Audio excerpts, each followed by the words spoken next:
Assalamu alaikum wa rahmatullahi wa barakatuh. I want to welcome all of you here today for Braving the Storm. It's interesting that when we have a potluck, we have 34 people at the potluck. The next day, we always have less people. Last week, I think we had 34 people at the class. So alhamdulillah, I guess people got their batteries charged and they couldn't take any more charge on their electric cars. So alhamdulillah, there's some very special folks here to me today. I had the auspicious honor to officiate their marriage. I won't say marry them because that always confuses people. Can you guys please introduce yourself? And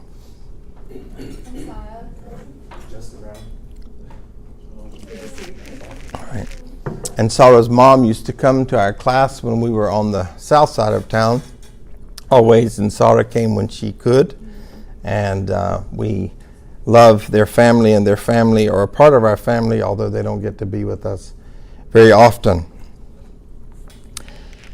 So today, I would remind myself and you, though there are few of us, that the culture of Islam Inc. is no castigation, no criticism, no condemnation, and no indictment, but to love and nurture each other as a family, to invite people wherever they are in their faith journey to be safe and to know that we're only going to do positive things that will aid you to grow and become closer to Allah subhanahu wa ta'ala.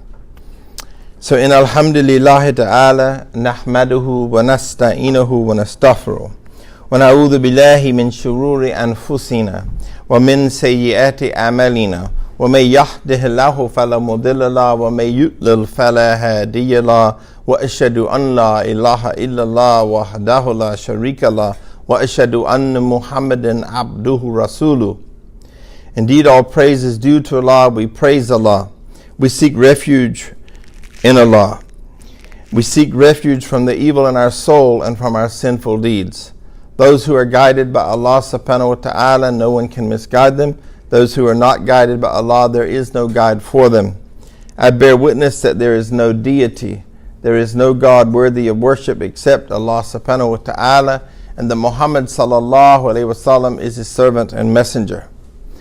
O you who believe, revere Allah as Allah alone should be revered, and die not except as Muslims in surrender and submission to Allah subhanahu wa ta'ala. I deem by Allah that this is the 57th Asma wa Sifat of Allah subhanahu wa ta'ala that we have covered. And insha'Allah, we will do our very best to keep covering these names and attributes until the month of just before Rajab. And so we are about 60 days before the month of Rajab, something plus minus. And I will start teaching about Rajab before Rajab so you can get the blessings of Rajab, get the blessings of Sha'ban. And this will give you 60 days boot camp to prepare yourself for the most awesome Ramadan that you've ever had in your life, insha'Allah. One that you will enter to with an inner spiritual dimension and intention. One that you will enter into with absolute expectations of coming out a victor in your Islam, insha'Allah. So today we are going to cover the name of Allah Al-Muhsi. And it's very hard for we as converts to say because of the Sawd being very difficult for us to say. So here you can see that this particular Asma of Allah subhanahu wa ta'ala has a number of different names. Most common, Muhsi, Al-Muhsi, the accounter, the numberer or numerator of all. And so when you see a dot or a line in my work underneath a ha or an S, that is the Sawd instead of the Sin. It is the heavy S sound in Arabic instead of the light S sound in Arabic. So some of the definitions, just to expound and to help you get really comfortable with this name. the reckoner, the appraiser, the accountant. Now, there is no accountant in the universe that can compare to the accounting of Allah subhanahu wa ta'ala, who actually keeps up with the accounting of every single microscopic being in the universe, the accounting of every single hair on your head, the accounting of every single idea that you've ever had, every single thought that you've ever had, every single deed that you've ever done. So this is why the complexity, the inner dimension of the Asma wa Sifat should be sought after. We should be really digging deep to try to understand and relate to these Asma wa Sifat, and we should be trying to emulate their character in our character and adopt them in the deepest depth that we can possibly adopt them. Do you want to tell Justin what Asma wa Sifat is? The Asma wa Sifat are names and attributes of Allah subhanahu wa ta'ala. Asma meaning names, from Ism, which is a name in Islam, and Sifat, attributes. Okay. So, the one who knows the details of each and everything, the one who possesses all quantitative knowledge. So imagine that a scientist will look at this board and say, this is not a board, it's actually molecules all put together, and then after it was done, then it became a board. But Allah subhanahu wa ta'ala will know the number of molecules, the number of protons, the number of neutrons. And we can, every single thing you look at, to look at the tree, look at the tripod, look at the piano, look at each person, He knows every single part of your biological structure without any absence of knowledge or counting. The one who comprehends everything, small or great, inner or outer. The one who registers and records every thought and deed. From the root ha, sod, ya, which has the following classical Arabic connotations: to number, count, reckon, compute, to collect in aggregate by numbering, to register or record something, to take an account of something, to comprehend or know altogether, and to possess full comprehension. Now, I spent Friday and Saturday in an academic environment studying standardized tests, how to take standardized tests, ethics, and all of this kind of stuff, and I wrote many things down. Today, I would be hard-pressed to tell you 2 sentences that I wrote down. Allah subhanahu wa ta'ala knows every single thing that I wrote, everything that I thought while I was writing it. The name Muhsi is not specifically used as a beautiful name in the Quran. So each name that we've gone over, I have shared with you where it is in the Quran. I've given you all of the verses where it is found in the Holy Quran. And the ones that are not found in the Holy Quran, I have told you that. And then I give you some places in the Holy Quran to examine its meaning in greater depth, inshallah. So here we go. It is transliterated sometimes as Al-Muhsi, M-U-H-S-E-E, and I've seen M-U-H-S-I-I. And just recognize that when you see those double letters, all that the person is trying to do is to let you know that, as I showed you here in the beginning of the class, those of you who are in here, that's referring to a long vowel. Okay. The underlines with the dots underneath are the heavy letters, sometimes known as thick letters in Arabic. Those that are not are the softer letters. So in Surah Al-Jinn, Surah 72, verse 28, so as to make manifest, to ascertain that it is indeed but their sustainers' messages that these apostles deliver. For it is Allah who encompasses with Allah's knowledge all that they have to say, what is in them, just as Allah takes count, records one by one of everything that exists. So imagine that even Allah subhanahu wa ta'ala is keeping up with every single word that the messengers of God has said or said. In Reflections from the Great Names of Allah by Sayyid Rashad Al-Masawi, Al-Muhsi and its root word ihsa means counting or computing. Linguistically, it also means to tolerate or to be able to handle. So when we speak of this type of muhsi, we are talking about people perhaps that are patient, people that are tolerant. It is also used to describe a tract of land where there is a large quantity of pebbles or stones. So here again we have another use. I always like to share with you all of the uses.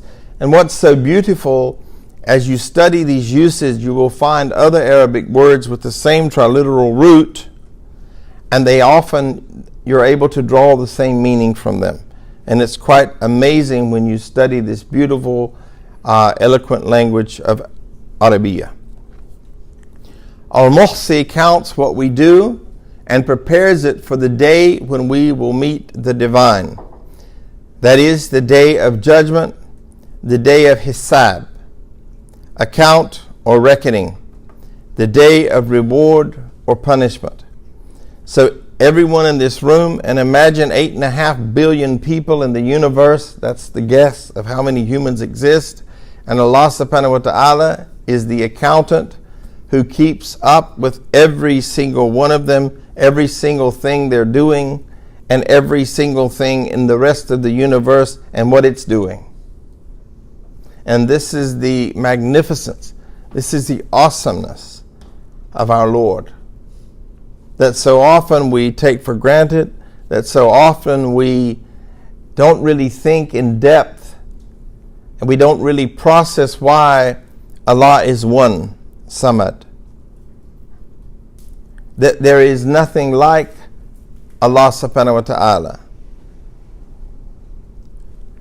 Al-Muhsi is the one who knows all precise and minute matters, the secrets of what is decreed. Allah subhanahu wa ta'ala sees what is apparent, and Allah is fully knowledgeable of what is hidden. We say in Islam that nothing is ever lost. Now, I think very often that my keys are lost, but they're not. I just don't know where they are. Allah subhanahu wa ta'ala is that one who counts the acts of obedience to the divine, who knows everything, who counts our breath, who is acquainted with the whisperings and insinuations.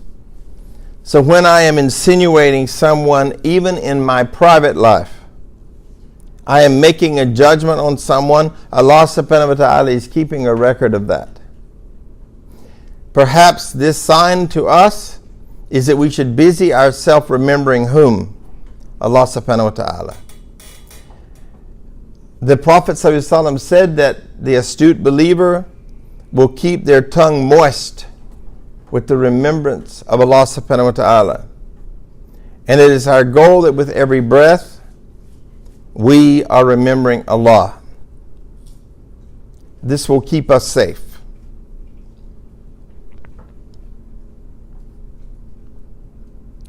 Who is knowledgeable of all beings in existence with their movements and when they are still, and when all their affairs and deeds.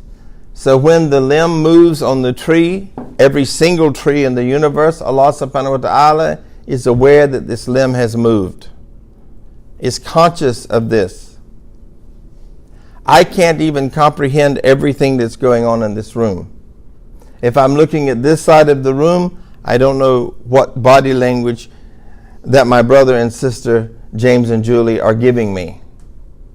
I'm so limited in my knowledge. And yet we see a glimpse of something on the universe, and what do? We start accounting for it. We start judging it. We start saying how Astaghfirullah. Well, we aren't the haram police here. When we use Astaghfirullah, we say it about ourselves. Allah forgive me.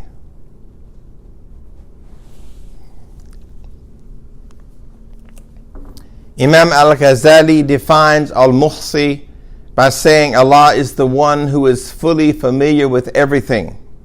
For this reason, it has been said that the meaning of ihsa, counting, is through knowledge. And before I go further, fully familiar with everything, I cannot hide anything from Allah. And if I am to emulate this quality, this characteristic of Allah subhanahu wa ta'ala, then perhaps the most beneficial thing I can do is be aware of what I am doing, instead of focusing on what somebody else is doing. Me counting my sins might perhaps make me more aware of my own conditions and might motivate me more to change my conditions. But if I'm focusing on other people's affairs and conditions, I am absolutely denying myself. Because Allah created man and jinns for naught except to worship Allah. And sometimes there's a spirit of adoration and worship when we're so focused on other people and what they're doing instead of making dhikr. Think about it. I'm so devoted to what somebody else is saying and what somebody else is doing, but I'm not devoted to purifying myself, and I'm not devoted to asking Allah to forgive me, and I'm not devoted to remembering Allah. And I just want to say something. I have to say it today. Last night someone came up to me and they said they went to a masjid and they mentioned the class. And the people said, "Oh, Imam Sykes is a Sufi." I am not a Sufi. So let me say it on the camera and let me say it to all of you. I am not even a Sunni. And I am not a Shia. I am a Muslim. My beloved Prophet did not, ﷺ, call himself either of those, and I do not either. There is a place in academia, and perhaps there's a place in secularism for those labels simply for the sake of understanding. But if you ever hear anyone say that I am anything, ask them, did Imam Sykes tell you that? Because I am not any of those labels. I am a poor fakir. I am a poor servant of Allah. I'm even an ignorant servant of Allah. In the accounting of things, what I know is nothing. So I do ask you, please, if you hear these lies, help the people out. Let them take the focus off of this poor, ignorant man and put their focus on Allah. Because I am nothing. I don't even deserve to be discussed in those places. Rather, what I would want for them in my spirit of forgiveness is that they would be discussing Allah and His Messenger. And I think those of you who know me know that we never have a meeting that Allah and His Messenger are not discussed. And rarely in my presence is there a meeting with any human on this earth that Allah subhanahu wa ta'ala and His Messenger are not discussed. So I really don't have time to enumerate all of the affairs of other people and to say who they are or what they are. I don't have time for that. I'm too worried about my own soul. And so should we be. We should be counting what counts. According to the one tradition, the Messenger of Allah, sallallahu alaihi wasallam, said Allah has 99 names. Anyone who counts them will enter paradise. That is, anyone who is thoroughly knowledgeable of them. Al-Muhsi is that one who is fully knowledgeable of everything in existence as a whole and in detail. Nothing can be hidden from Allah on the earth or in the heavens. And Allah is the one who watches your breathing and your innermost thoughts, who records the times when you are obedient, who is thoroughly familiar with everything related to you. And I want to go back.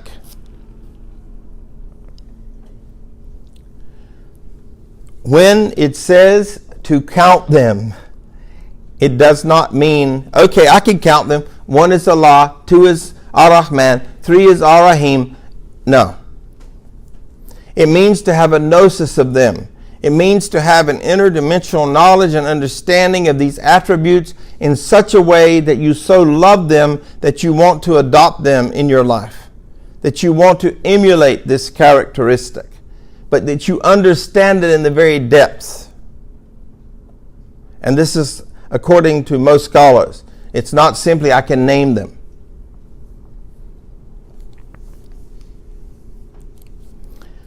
Al-Razi explains the meaning of counting in Al-Muhsi. Be informed that this accounting is due to Allah's knowledge. So in terms of knowledge, as I was speaking of before, I was a little ahead of myself. We really know nothing. And oftentimes I've been in the company of people who have 2 or 3 PhDs. And the more educated you become, most of those people that I met realize how little they know.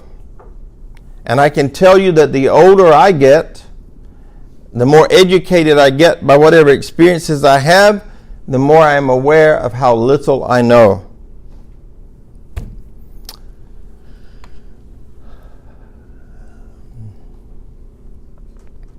Be informed that this accounting is due to Allah's knowledge. Glory to Allah of everything in existence, of all beings, of their motion and stillness. Imagine that however many people are praying in the universe at any specific time, every single second somewhere in the world, because of the lunar calendar, someone is praying.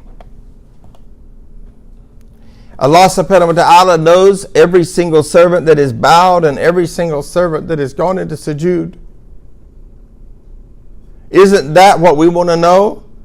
Did I go into sujood today? Did I bow to my Lord? Do I stand with those who bow and those who go into sujood? Or do I stand with those who gossip and those who lie and those who cheat and those who find loopholes in their surrender and their submission to Allah? Or it may be attributed to Allah's knowledge of them since time immemorial. The first possibility seems to be more logical. Or it may be due to the fact that Allah subhanahu wa ta'ala, the Sublime One, counts the deeds of the Day of Judgment to creation for the settling of accounts. And here we have a verse to look at in regards to what I just said. On the day when Allah subhanahu wa ta'ala will raise them all from the dead and will make them truly understand all they did in life. I think you gotta go back. Thank you. So let me say it again because obviously that distracted you. In verse 6 of verse 58, on the day when Allah will raise them all from the dead and will make them truly understand all that they did in life, Allah subhanahu wa ta'ala will have taken all of it into account, even though they themselves may have forgotten it. For Allah is witness to everything. So how often should we not be sitting and thinking, accounting, what is it I'm doing right now? What am I saying? What am I thinking? Where am I going? And that is what we should be accounting. Because Allah is witnessing everything. And here's the next verse to try to expound on this idea from Al-Razi and from Imam Ghazali. In Surah 18, Kahf, and verse 49, and the record of everyone's deeds will be laid open, and thou wilt behold the guilty filled with dread at what they see therein. And they will exclaim, "Oh, woe unto us! What a record is this! It leaves out nothing, be it small or great, but it takes everything into account. For they will find all that they ever wrought now facing them, and will know that thy sustainer does not wrong anyone." So if you really think about this name, folks, if you ponder and reflect and contemplate over this name, and you realize that this book is going to be laid open, and you will not be able to deceive anyone anymore. For the rest of this life, if we live to 70 or 80, if we live 70, I've got maybe 10 more years. We can go to the masjid and we can put on our cloaks of religiosity. We can put on our tongues of religiosity. MashaAllah, alhamdulillah. Oh, yes, brother, alhamdulillah. Go home and cuss and raise hell and act crazy. But we will not be able to do it on that day. And every time we did that, everyone will be able to see what we really did. I beg you, I beseech you, I implore you, I love you, I want for my brother what I want for myself. Spend your time accounting for what you did. The Messenger of Allah, S.A.L.A.M, every single night when he went to bed, he did his accounting exercise. And he examined what he did that day and what he could have done to please his Lord more. Some people end their night by talking about someone. They go to bed and they say, oh, I forgot to tell you, but you know what so-and-so did? I meant to tell you. So you go to bed when your soul is being surrendered to Allah, you are dead. And what do you have with you? That your last deed was not being aware of what you were doing. Your last deed was chewing up your brother behind their back and vomiting them out just before you died. Do you think we need to do an accounting of what we do and what we say and where we go and how we behave? Although this great name, Al-Muhsi, is not mentioned verbatim in the text of the Holy Quran, its meaning and derivations have occurred in several places. And here we see Surah Maryam, verse 94, indeed Allah has full cognizance, comprehensive knowledge of all of Allah's creatures and has counted, numbered them precisely. One of the things that I hate to do in life is keep my checkbook register, because I have to balance to the penny. I'm like anal like that. I have to have a correct accounting. And I think about my Lord, who knows every time I erase a number in that ledger and correct it.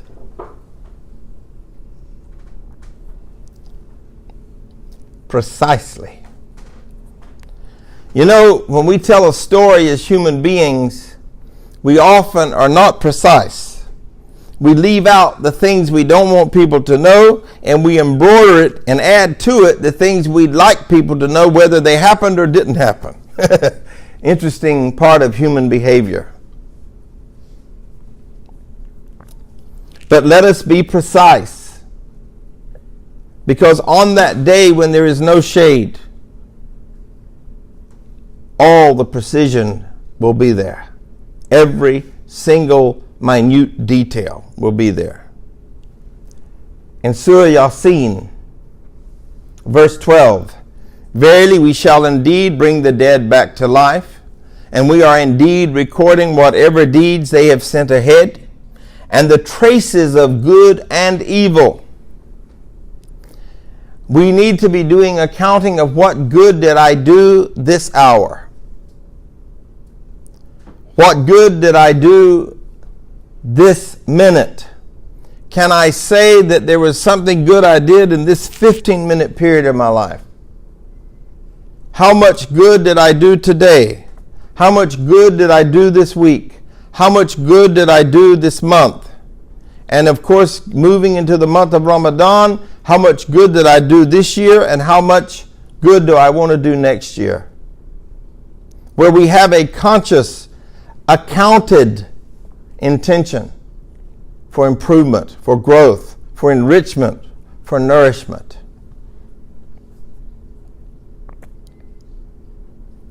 I just love this, and I have to read it one more time. Verily we shall indeed bring the dead back to life, and we are indeed recording whatever deeds they have sent ahead, and the traces of good and evil which they have left behind. For of all things we take account in a perfect record, clear and open ledger. All of the things that we assumed in life, we thought, and we were convinced that we were right because we all want to be right. On that day, we will see what really was right. Sometimes we are so convinced of our opinion that we say, this is the reality right here. The reality is. On that day, we will get to see the reality. Is the Surah Yasin considered the heart of the Quran? Yes, it is. And it is the surah that is often read when someone is transitioning from this life to the life of the grave. Yeah. Yeah.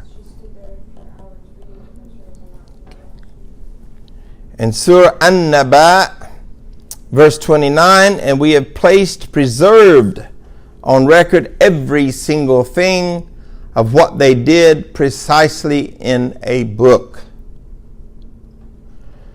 You see, I can pretend all I want to,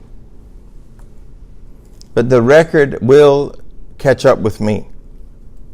It will be seen by my children, by those I love so dearly, my students. So however much I pretended up here, there will be no pretense in that book. It'll be accurate. Al-Razi is of the view that the portion a servant of Allah may be lucky to receive from the inspiration of this great name is that whenever he or she realizes that Allah Almighty counts everything about him or herself, every detail, small or big, he or she will attempt to count them too.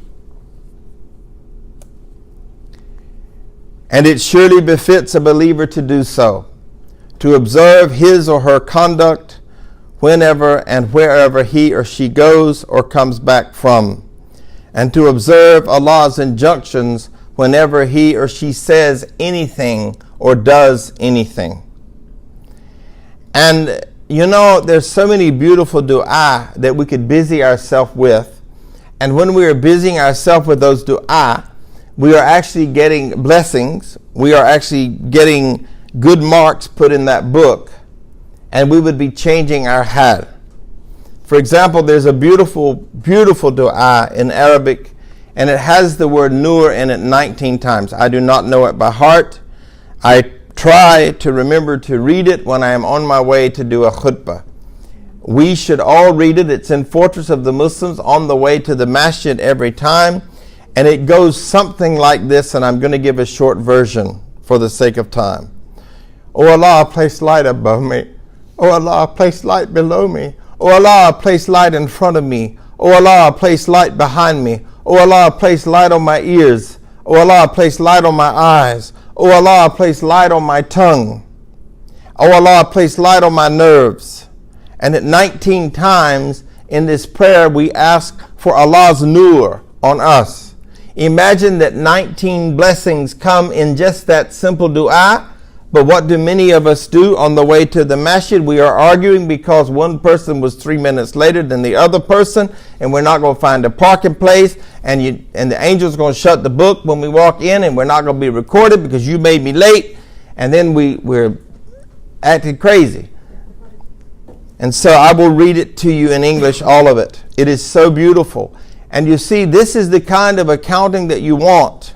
The accounting that when I say to my brother, I love you for the sake of Allah, and he says to me, may he who has caused you to love me love us more. This is the things that we want to have in our ledger.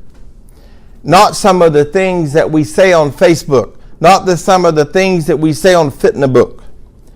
Oh Allah, place light in my heart, light on my tongue, light in my ears, and light in my sight, and light above me, and light below me, and light to my right, and light to my left, and light before me, and light behind me.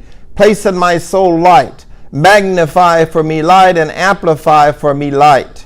Make me light, and make me a light. Oh Allah, grant me light, and place light in my nerves, and in my body light, and in my blood light, and in my hair light, and in my skin light. Just look at the blessings just to pray these beautiful dua that Allah subhanahu wa ta'ala through the messenger of Allah has given us. And yet we will argue and we will do all kinds of things. I can't tell you over the years how many people said, oh, we just had a horrible Eid. We just argued all the way. And all of that is recorded. Imagine these beautiful things in our ledger. Imagine these beautiful things in our ledger. This is the mercy of Allah subhanahu wa ta'ala. One of the manifestations of the conduct derived by one who comes to realize that Allah is ever watchful over him or her, that Allah is very near to him or her, counting his or her breath and observing the activities of his or her senses, is that he or she will start counting the favors of his or her Lord has bestowed upon him or her. Though according to the Holy Quran in Surah 14, Ibrahim verse 34, and always does Allah give you what you ask for. And should you try to count Allah's blessings, na'amah, you could never compute them. And yet, behold, people are indeed most persistent in wrongdoing, given up to injustice, unfair and stubbornly ungrateful. So Allah calls us on it. He has this beautiful verse in the midst of all these beautiful verses explaining this. He says, what you should do, you get what you ask for. So what you should do is count these blessings, which you could never do. We could not do it. If the oceans were turned into ink and the sky were turned into parchment, there would not be enough ink to express the magnitude of Allah's na'am on our life. Na'am on our life.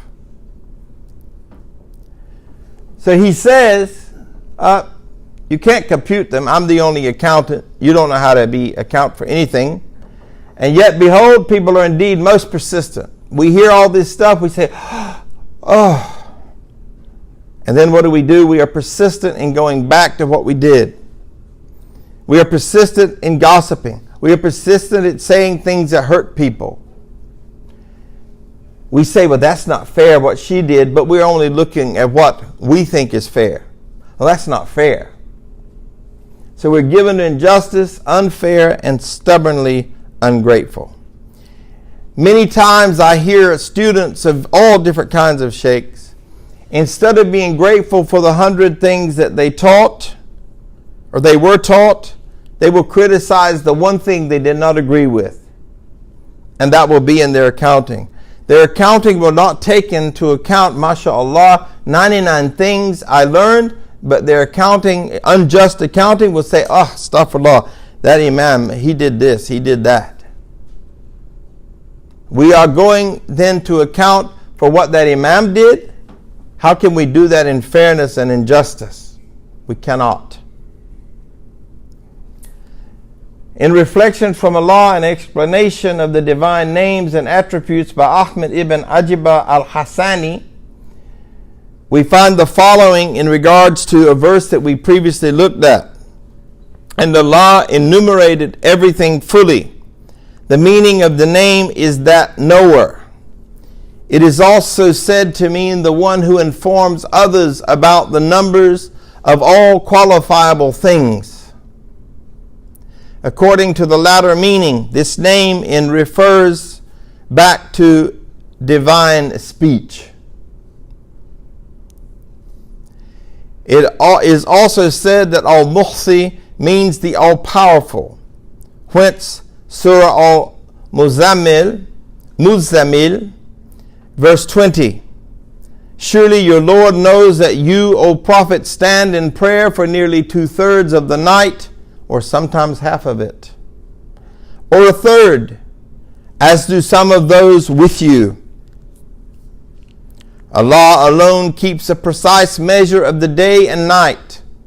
Allah knows that you believers are unable to endure this, carry it out, tahsuhu, and has turned to you in mercy. So recite in prayer whatever you can from the Quran. Allah knows that some of you will be sick. Some will be traveling throughout the land seeking Allah's bounty, and some fighting in the cause of Allah, and Allah subhanahu wa ta'ala is keeping up with all of this.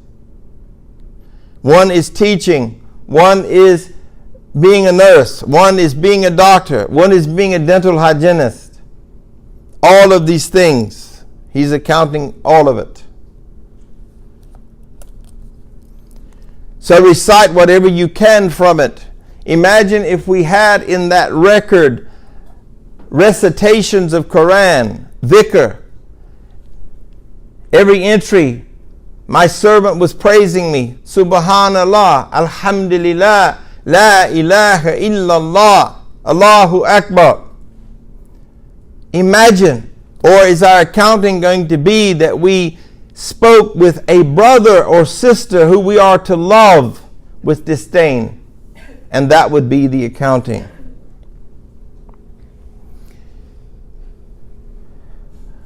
So recite whatever you can from it and continue to perform regular prayers, pay alms, tax, zakat, and lend Allah a good loan. Allah is asking us for a loan. How can we say no to Allah? All He asks us to do is worship me, and I will keep an accounting of it, and I will reward you for everything that you do. He tells us, pay your zakat, don't look for loopholes to get out of it, and lend Allah a good loan.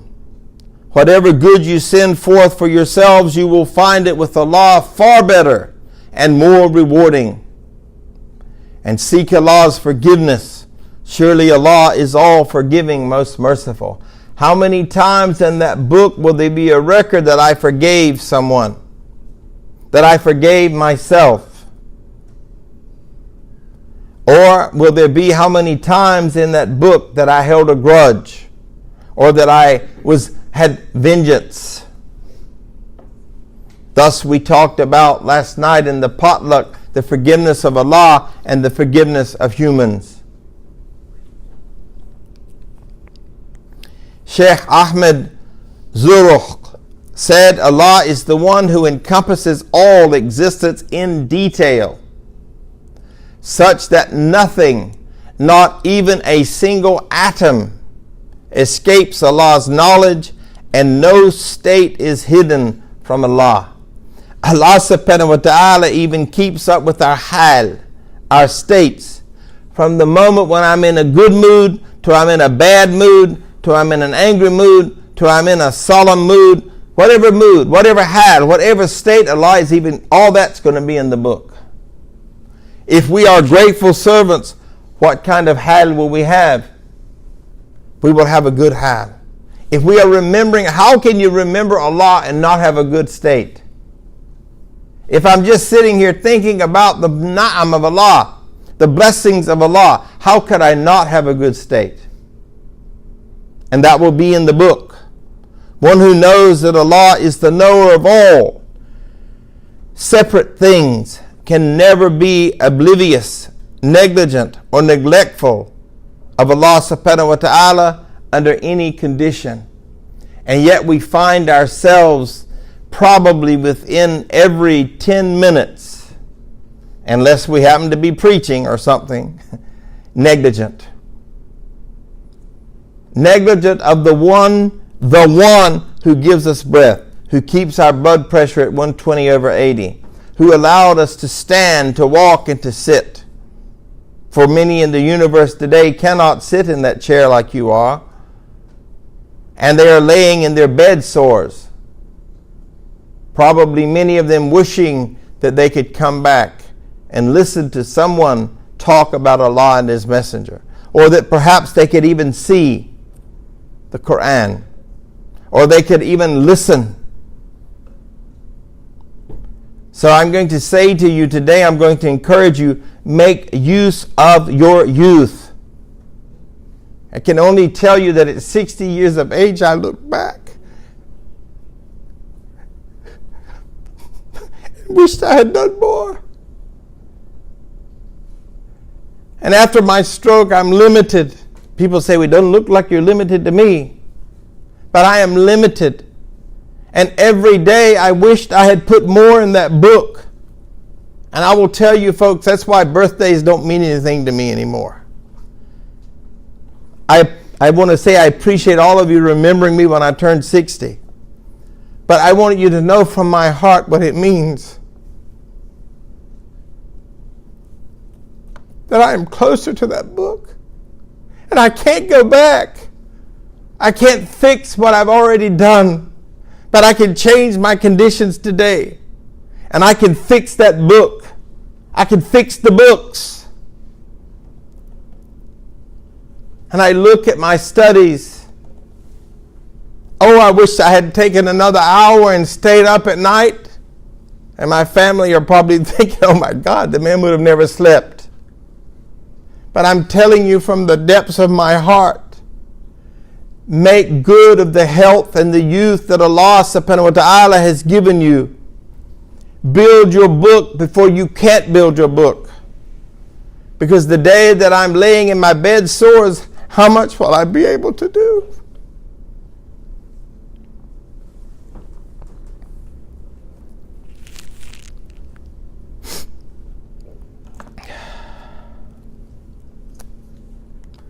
One should connect with this name by seeking strength from Allah, so that one can bear the rigors of auditing oneself and standing vigilant watch over each of their breaths. Imagine that every time I inhale, I want to remember Allah, because I can inhale. And every time I exhale, I want to remember Allah, because I can exhale. I don't have a respirator on me breathing for me. And every time that I inhale and I exhale, I have an opportunity to add to that ledger. But when I can no longer inhale and exhale, how hard will it be for me to add anything to that ledger?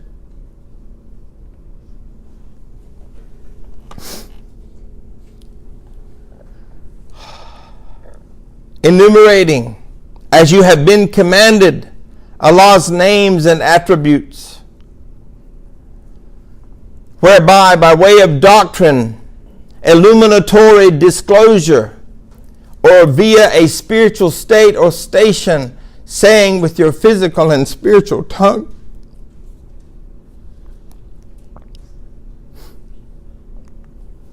One who enumerates and encompasses and has power over all things. Make me of those who follow, who fully enumerate your names. So powerful, folks, that you know these names and attributes. Occasionally, a student will say to me, when are you going to teach something else? And what they're really saying to me is, I'm sort of tired of this. I mean, you can see it in the body language, right? When are you going to teach something else? What else? What better thing can I be teaching you? Please tell me. Perhaps I'm not being facetious here. I'm being as genuine as I possibly can. If there's something better I could be teaching you, if you know how to pray, outside of prayer, what on earth would it be? Helping you get to know your Lord in a deeper way, so that you fall in love with Allah. That you are so devoted to Allah.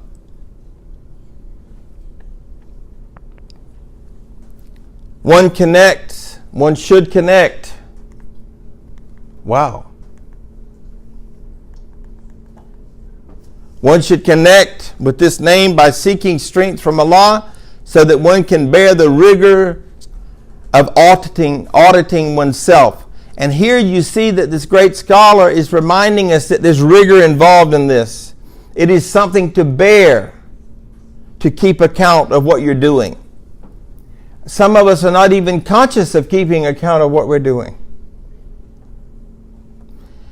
That one can bear the rigors of auditing oneself and standing vigilant watch over each of their breaths, enumerating, as you have been commanded, Allah's names and attributes, whereby, by way of doctrine, illuminatory disclosure, or via a spiritual state or station, saying with your physical and spiritual tongue, La ilaha illallah. We say, the Quran says, my living and my dying is for Allah. Is it? Every moment that I'm alive, is it for Allah? As I'm dying, will I be thanking Allah for every single blessing, or will I be angry as I lay there because of this gift that Allah has given me? And yes, I know that some people can't understand that. It's not in the understanding, it's in the knowing that this is what Allah has said. Because I can tell you that when you're laying there, Yarhamakallah, when you're laying there dying, or you think you're dying, it is hard for those around you when you are praising Allah and you're trying to fill that accounting book with good deeds. Because they think you're crazy. The man's dying and he's praising Allah. But I want to tell you that if you have a parent that's doing that, love them, encourage them, because every time they're doing that, they are taking their last breath to get an opportunity to get a good deed in that book.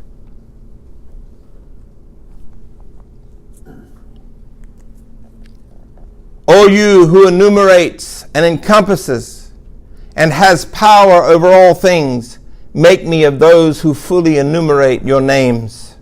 Cultivate this name in your character by striving against your ego to attain unto these aforementioned meanings.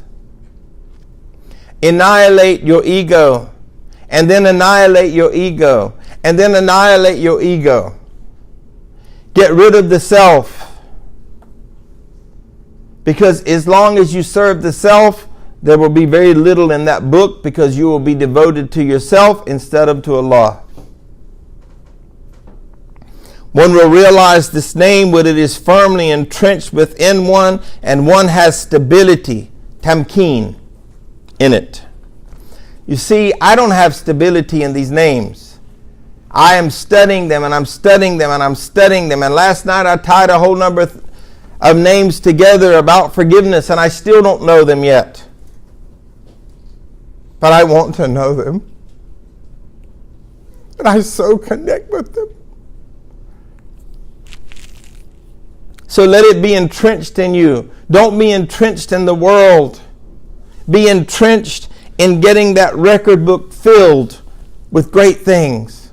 Things that Allah is pleased with. Things that the angels go to the heavens and says, Ya Allah, your servant is doing this. That your name is being mentioned in the place where there are beings of a higher status than you. Isn't that what we all want?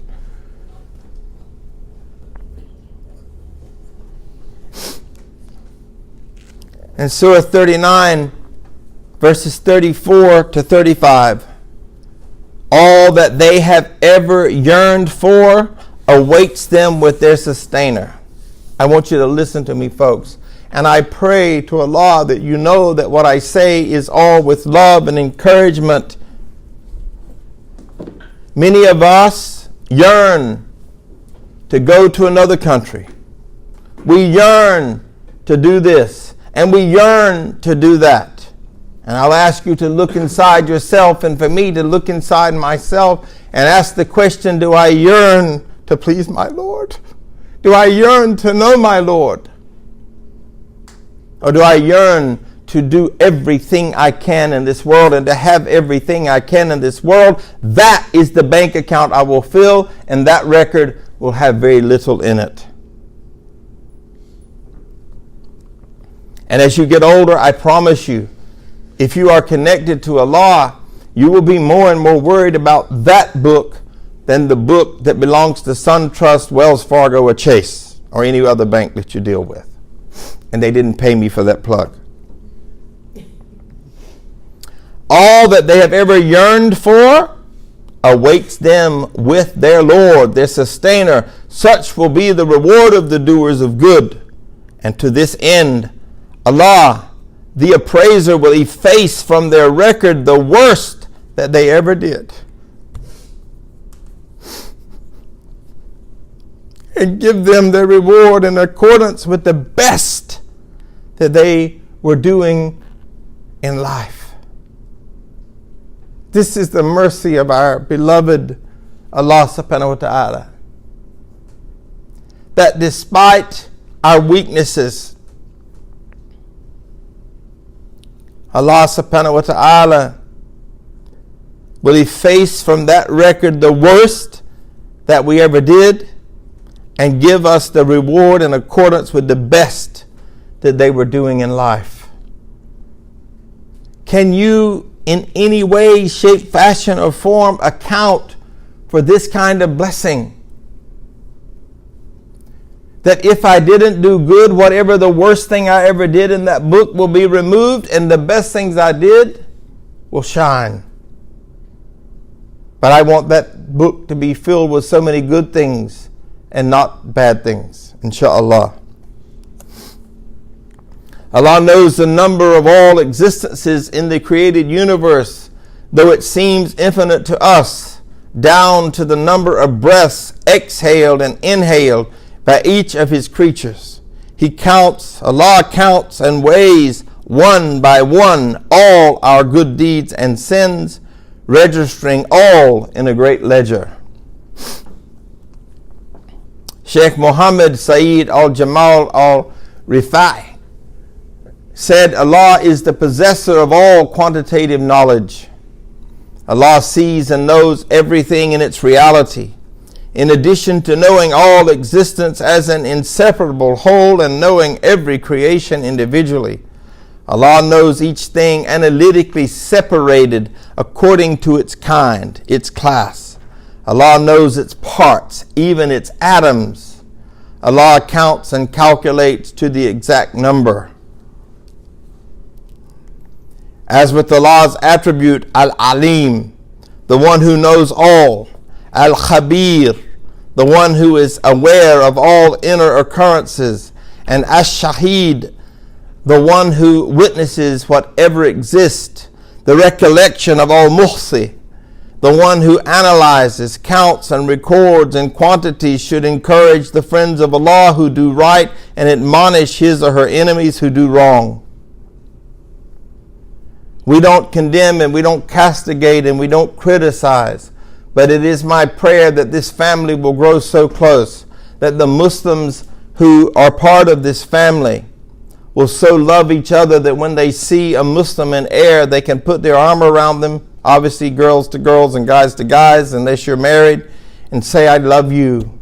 Do I have permission to share with you something I see in your life that could bring you rewards in that book? That is really and truly the vision that I have for this family.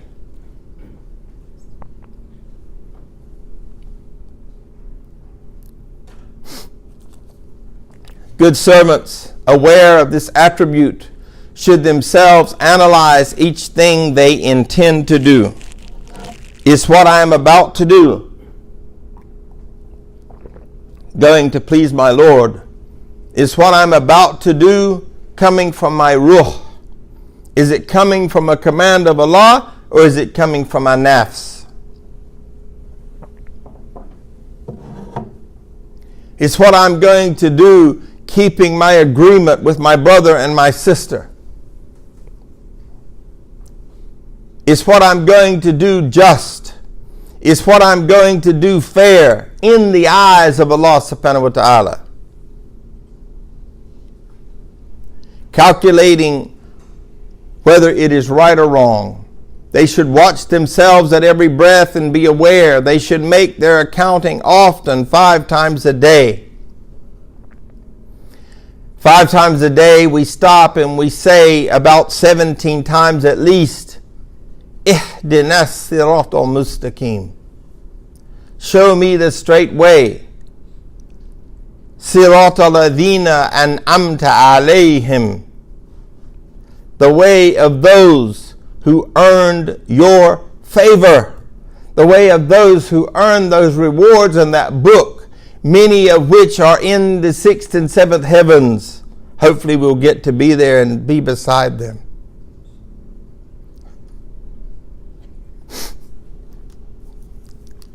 They should make their accounting often, 5 times a day, at the time of each prayer, and be thankful to Allah.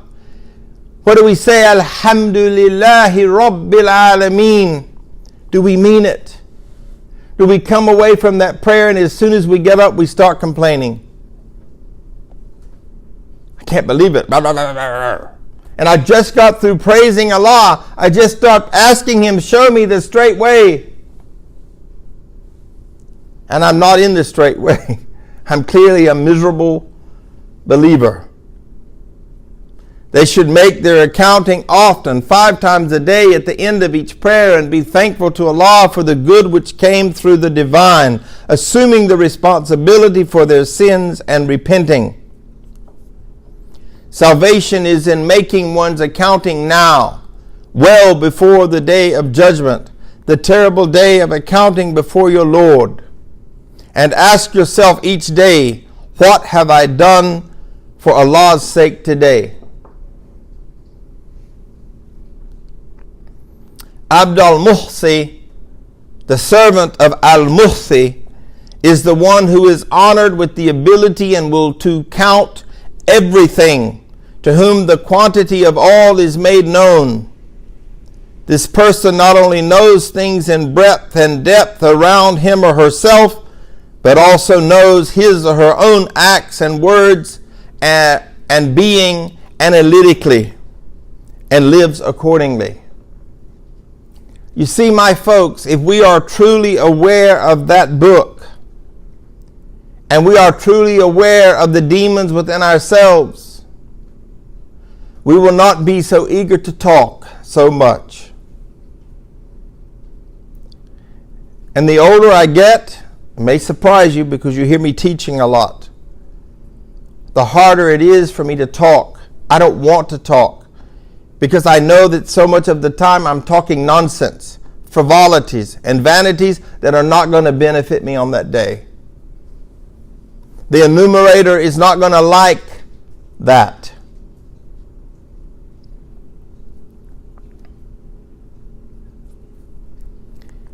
Reflections from the 99 Names of God by Daniel Thomas Dyer. And if you have to leave, we did start late today. I understand, and there's no hard feelings. Please take care of your needs, whatever that is. Computers are a sign of Al-Muhsi. The word computer comes from Latin words meaning to count with. Everything a computer does is based on counting numbers. Computers can perform thousands of calculations at super speeds and make possible some amazing technology. We talk about computers having artificial intelligence, but intelligence is more than counting. It is about valuing things for their quality, not just the quantity. Humans will always be better at this than computers, but it is Al-Muhsi who really knows each thing's value.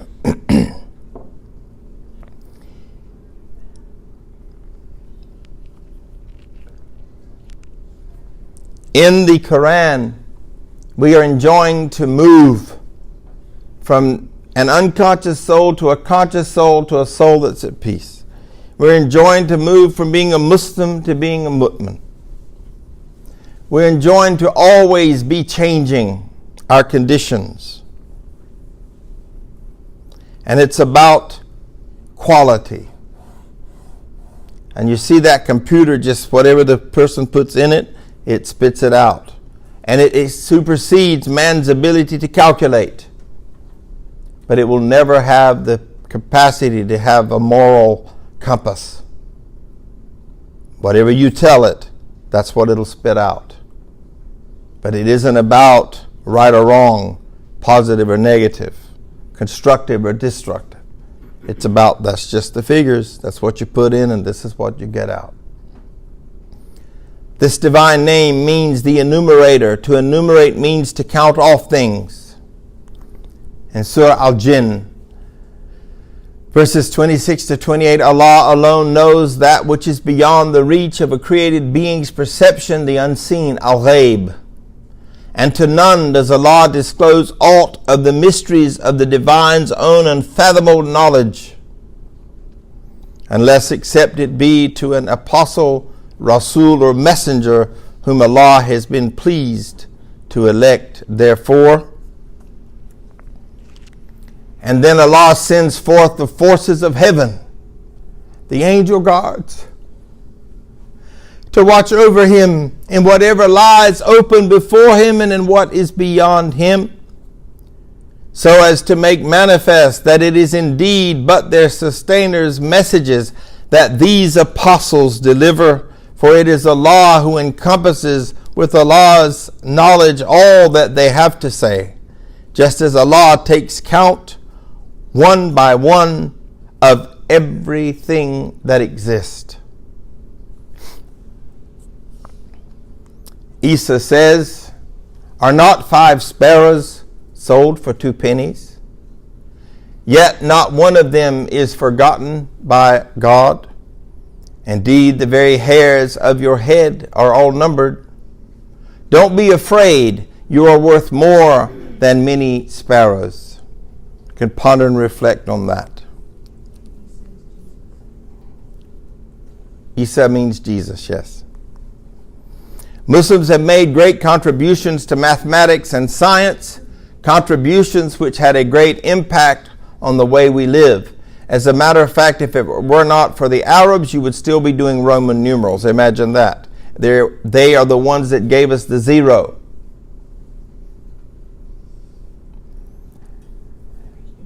The Quran encourages the pursuit of knowledge, and following Muhammad sallallahu alaihi wasallam's advice to seek knowledge as far as China, Muslim mathematicians and scientists Ibn Sina and Al-Razi studied the ancient texts of India and Greece to see what they could learn.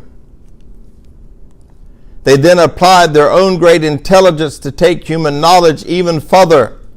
Much of the math and science taught in schools today is based on their groundbreaking work. And this is one of the things, may Allah help us, if you want to get in that book, go back and do research. Bring knowledge to the people.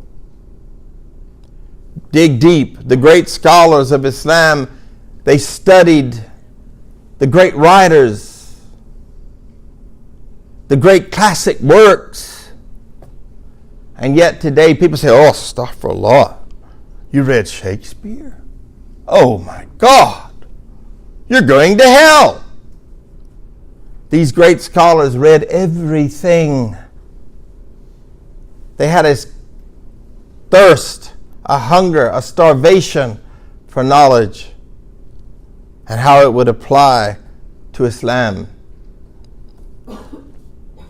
And now I want to say that I love you all for the sake of Allah. I know this was a tough class.